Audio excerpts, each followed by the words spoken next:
what we're doing today. Get ready. Ta-da! Now, this is a really nice effect, good technique, and for something that's so simple, I was stunned at the results. So if you want to do something like this, let's go. Yep, as it says on the screen, mixed up 8 ounces. I'm programmed to mix up 8 ounces. Don't know why, but you only need 4 ounces. Add black mica powder, the usual stirring heat gun until your arm falls off. Then the fun bit. So as you can see, putting the black resin around the outside.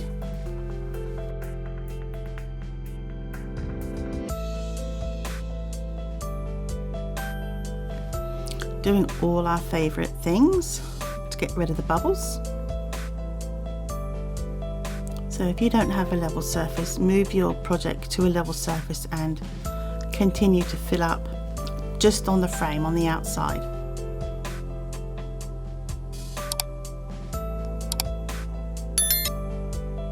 Use your silicone tool and your heat gun.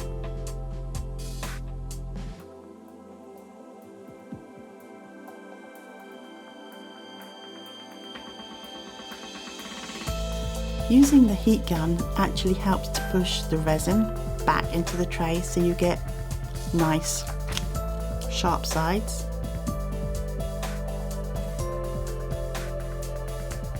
With so many of these molds that have long sides, like long tray molds, when you put the resin in, they bow out under the weight of the resin. So you have to get a little bit inventive, as you can see. I just put some things on either side. After the weighting is done, mix up another 8 ounces of resin. Yes, I mean it this time. So I picked 4 colours for my tray, ones that I thought would go nicely together. And I put more resin in for the white because I consider the white as sort of a highlight colour. So add your little spoonfuls of mica powder to each cup.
Once my resin's been sitting for a while and more bubbles have come to the surface, always a good idea to give the resin just another little stir. Helps to get rid of those bubbles.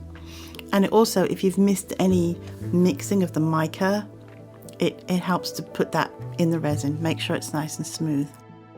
Oh, here we go. This is the fun part. So I decided to start with white.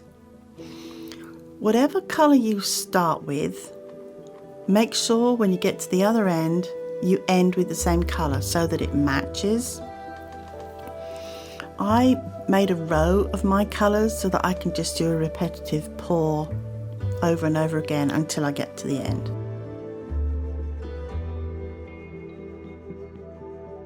So just keep going along like that. And the reason that I said white was my sort of highlight colour is because you'll see in a minute, especially on the finished product, when you drag your silicone tool or whatever it is that you're using through the resin, the white is sort of what separates up the colours, makes that feathery look. Just go through and use all your colours, fill in, top up, level up, you know, put as much in as you can. And then when you've done that, get your silicone tool and pick roughly the middle area, go in one direction, and then alternate on each side so that you get this sort of like a V shape. Remember to wipe the silicone tool after every line. It makes it cleaner, and make sure when you drag your silicone tool, you go right down to the mold so that you drag the resin all the way through. That's what creates the lovely patterns. I was really pleased with the outcome of this, I must say. I was impressed. So just continue to do that. You can go around your edges for your bubbles as you normally would.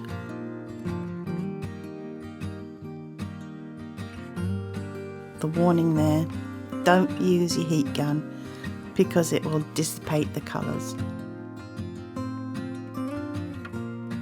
And this is what it looked like after waiting for 24 hours.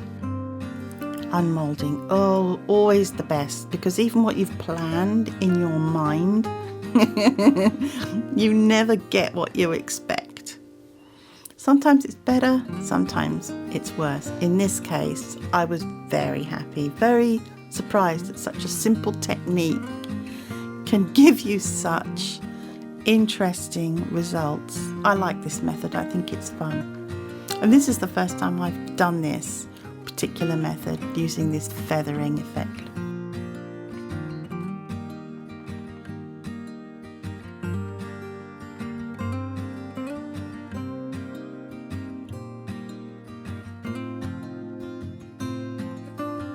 So what do you think?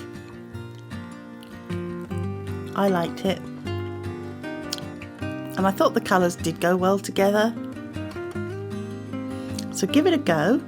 You never know, you might create your own small masterpiece.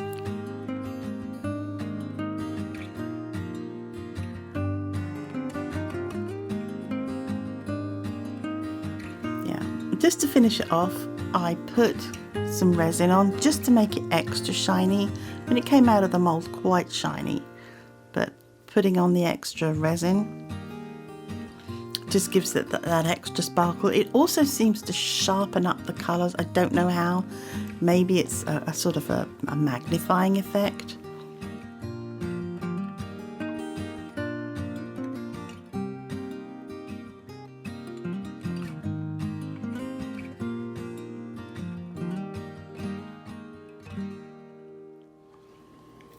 There we are. Sadly, the end of today's adventure.